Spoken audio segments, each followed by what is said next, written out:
Selamat malam sahabat GPIB dimanapun berada.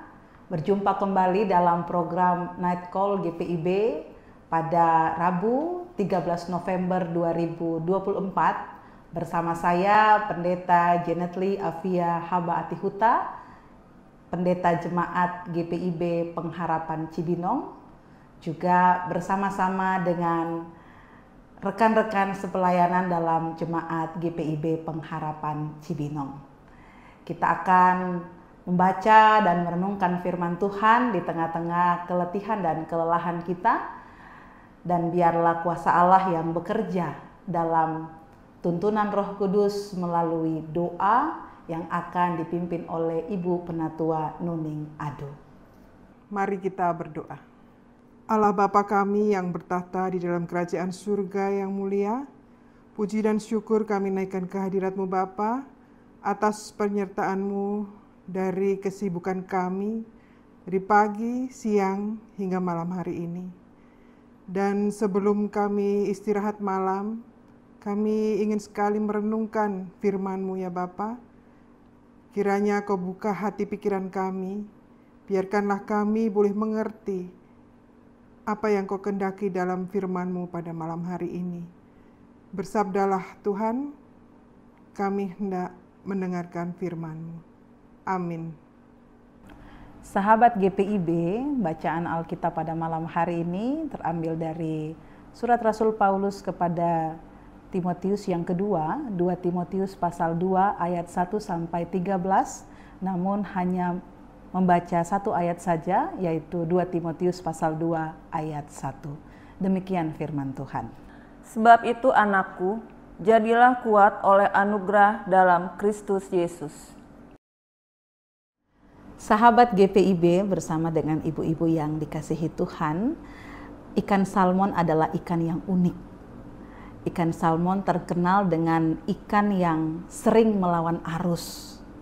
Kenapa? Karena tujuan ia melawan arus adalah ia ingin mencari tempat yang tenang dan juga jauh dari ancaman hewan predator lainnya. Sehingga ikan salmon ini dia memiliki sifat, yaitu ikan yang kuat, gigih, dan juga tekun. Rasul Paulus memberikan nasihat kepada Timotius anaknya, di mana Rasul Paulus mengingat tekanan yang berat yang dihadapi oleh Timotius. Berbagai ajaran sesat, ia harus menerima juga tantangan materialistik yang ada di tengah-tengah kehidupan. Bahkan dia ditinggalkan oleh sesama orang beriman pada saat itu. Sehingga ada kekhawatiran dari Paulus dalam mentalitas kehidupan Timotius.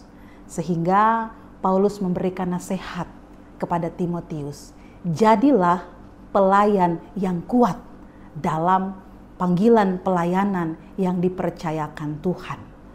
Karena menjadi kuat itu bukan karena kehebatan manusia, tapi di ayat pertama dikatakan jadilah kuat dalam anugerah Allah. Artinya Timotius dikuatkan dalam kasih karunia Allah. Bahwa sebagai pelayan, di tengah-tengah pelayanan yang dilakukan oleh Timotius, ia harus mengupayakan diri untuk kuat menghadapi tantangan yang berat di tengah-tengah pelayanan yang dihadapi dalam jemaat Efesus. Rasul Paulus memberikan ciri-ciri seorang pelayan untuk menjadi kuat. Ada 3 hal dalam bacaan kita, yaitu yang pertama adalah menjadi pelayan yang memiliki mentalitas seorang prajurit. Seorang prajurit adalah seseorang yang tidak memusingkan apa yang menjadi soal-soal penghidupannya. Seorang prajurit, ia harus setia untuk mengabdikan diri kepada komandannya. Dan komandan dalam pelayanan itu adalah Allah dalam Yesus Kristus. Sehingga Timotius diberikan kekuatan untuk belajar tetap gigih dan taat dalam pelayanan yang dipercayakan apapun keadaannya. karena ia harus melakukan pelayan itu untuk hormat dan kemuliaan nama Tuhan. Yang kedua, sebagai seorang pelayan, ia harus memiliki jiwa seorang atlet atau seorang olahragawan. Olahragawan, ketika ia akan mengikuti pertandingan, maka ada hal yang harus dia lakukan adalah melatih dirinya. Dia harus bersiap dengan sedemikian rupa sehingga dia dapat melewati perlombaan atau pertandingan yang ia lewati. Dan seorang atlet atau olahragawan, ia harus taat kepada aturan-aturan yang ada dalam dunia pertandingan. Nah, hal yang kemudian menjadi bagian dalam kehidupan olahragawan adalah tujuannya mencapai sebuah kemenangan. Dan itulah juga yang kemudian Rasul Paulus mengajak bahwa menjadi pelayan yang kuat, menjadi pribadi yang kuat, ia harus mempersiapkan diri dan melatih kehidupannya sehingga ia dapat memenangkan pertandingan iman itu dan mendapatkan mahkota kehidupan. Dan yang ketiga, menjadi seperti seorang petani. Petani identik dengan pekerja keras. Petani ia merawat, memelihara, menyiram, lalu kemudian dia menabur benih. Dan dalam kerja keras itu ada ketekunan dan kesabaran di dalam mencapai sebuah hasil yang baik, yaitu tuaian yang berlimpah-limpah. Itulah yang kemudian membuat Timotius senantiasa kuat, karena Allah dalam Kristus Yesus juga telah memperlihatkan dirinya dengan pengorbanan hidup dalam menebus kehidupan manusia. Sahabat GPIB dan ibu-ibu yang dikasihi Tuhan, dalam dunia ini kita diperhadapkan dengan berbagai godaan. Dalam kehidupan digital yang pada saat ini semakin berkembang, ada banyak hal yang bisa kita dapatkan di tengah-tengah kehidupan kita. Pertanyaannya adalah, sebagai seorang Kristen, apakah kita mau ikut arus atau kita mau melawan arus? Ya, tentunya kita belajar dan dinasihati oleh Rasul Paulus bahwa janganlah kita serupa dengan dunia ini. Itu artinya kita belajar untuk melawan arus. Ketika kita diperhadapkan dengan berita-berita, bahkan kita mendengar dan melihat di YouTube, ada banyak pengajaran-pengajaran yang datang dalam kehidupan kita yang bisa saja melemahkan iman kita, bisa saja melemahkan pemikiran, bahkan kekuatan kita sebagai orang percaya. Tapi kita diajak untuk tetap memelihara iman seperti seorang pejuang iman, mempunyai karakter seorang prajurit yang setia melayani apapun keadaan kehidupan kita. Sebagai pelayan Tuhan, sebagai presbiter, marilah kita mengabdi kepada Allah. Jangan memikirkan penghidupan kita, karena Ia akan menyediakan apa yang kita butuhkan. Milikilah semangat seperti olahragawan yang selalu bertekun melatih diri, melatih pemahaman iman kita, melatih akan kehidupan, aktualisasi kita di tengah-tengah kehidupan kita, agar kita dapat menggapai mahkota kehidupan. Mahkota kehidupan ini berarti adalah hasil dari perjuangan iman itu sendiri. Wahyu 2 ayat 10 mengatakan bahwa hendaklah engkau setia sampai akhir, engkau akan mendapatkan mahkota kehidupan. Dan yang ketiga, teruslah membangun semangat rohani yang rajin. Jangan bermalas-malasan, tapi lakukanlah itu dengan kesungguh-sungguhan, karena di dalam Kristus kita akan merasakan kekuatan. Karena ingat, kekuatan bukan dari hasil keadaan kita, tapi proses iman yang menguatkan kita menjadi pejuang-pejuang iman. Mari maknai panggilan dan pengutusan Tuhan dalam mentalitas pejuang iman yang dikuatkan dalam kasih karunia Allah. Tuhan Yesus memampukan dan memberkati kita. Amin. Mari kita berdoa. Bapa Sorgawi, Engkau dimuliakan dan ditinggikan dalam kehidupan kami. Terima kasih untuk firman yang kami renungkan di malam hari ini, yang kami yakini memperbaharui kehidupan rohani kami sebagai anak-anak Tuhan, untuk berjalan maju, melewati setiap tapak-tapak kehidupan yang dipenuhi dengan tantangan, godaan, dan kami tetap berjalan pada kebenaran-Mu. Karena kami mengimani bahwa kekuatan Kristus itu berjalan dan menyertai kami. Kami berdoa untuk kehidupan keluarga kami sebagai ayah, ibu, dan anak-anak. Engkau melihat apa yang menjadi pergumulan kehidupan kami. Mari Bapa, hampiri kami dengan kuasa Roh Kudus-Mu. Berikan kami ketenangan, kekuatan untuk melewati semua itu dalam kasih dan karunia Tuhan.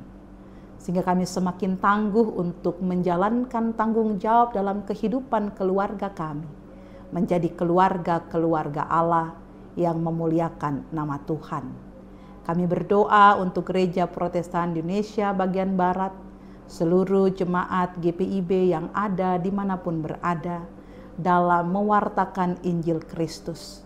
Kiranya kemurahan Tuhan berjalan dengan kami semua, agar di dalam spirit prajurit-prajurit Allah, kami semakin menjadi gereja, menjadi jemaat yang selalu bersaksi tentang Kristus dalam kehidupan kami. Kami berdoa untuk bangsa dan negara kami, Tuhan yang menolong dan memberkati, anugerahkanlah bangsa dan negara kami dengan kuasa-Mu Tuhan, agar kami hidup dalam damai sejahtera Tuhan. Malam menjadi bagian kami Tuhan, kami akan mengistirahatkan tubuh kami. Tuhan tolong dalam pembaharuan Roh Kudus-Mu, kami boleh semakin dibaharui dalam kasih karunia Tuhan, dan kami boleh mendapatkan istirahat yang tenang dan baik. Dalam nama Tuhan Yesus Kristus Allah yang hidup, kami berdoa dan mengucap syukur. Amin. Demikianlah Night Call pada malam hari ini. Selamat malam, selamat beristirahat. Satu untuk GPIB, Tuhan memberkati.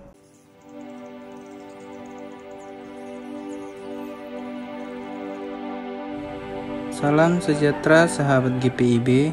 Kami dari Panitia Pembangunan, Pastori, dan Toilet Gereja GPIB Jemaat Sion Tembudan ingin menyapa sahabat GPIB dimanapun berada.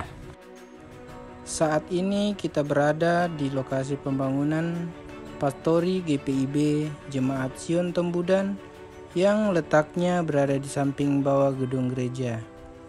Kami panitia sudah menyelesaikan pembangunan tahap pertama, yaitu pembangunan pondasi. Saat ini pembangunan sedang terhenti karena dana yang dibutuhkan masih kurang. Total keseluruhan dana yang dibutuhkan untuk pembangunan pastori adalah sebesar Rp569.611.000. Namun dana yang saat ini terkumpul sebesar Rp56893.692. Oleh karena itu, melalui media morning dan night call GPIB ini, kami mengajak sahabat GPIB yang berkerinduan untuk membantu kami dalam daya dan dana dapat menghubungi kami panitia pembangunan, pastori, dan toilet gereja GPIB Jemaat Sion Tembudan. Bantuan dari sahabat GPIB sangat berarti bagi kami. Akhir kata, kami dari Panitia Pembangunan dari Jemaat Sion Tembudan berterima kasih kepada Bapak Ibu atas bantuannya, baik berupa doa maupun daya dan dana kepada kami. Tuhan Yesus memberkati kita semua.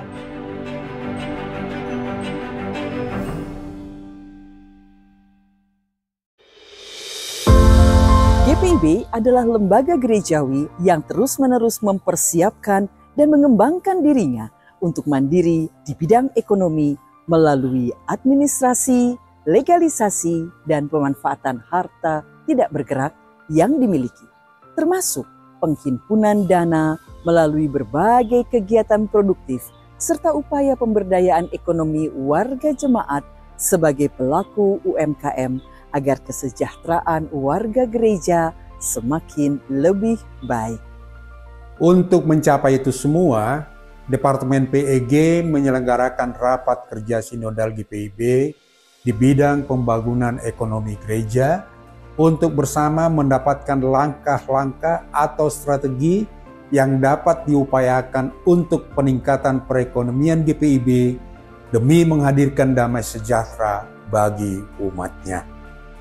Untuk itu, kami mengundang para ketua majelis jemaat, ketua 4 atau bendahara untuk pejabat gereja yang ditugaskan untuk mengelola keuangan jemaat di lingkup GPIB untuk hadir dalam event yang akan digelar di Hotel Millennium pada tanggal 15 sampai dengan 17 November 2024. Narasumber yang akan hadir antara lain dari Kementerian Agraria dan Tata Ruang, Badan Pertanahan Nasional, dan dari gereja seasas lainnya seperti GEMIM, GPM, GEMIT, dan GBKP.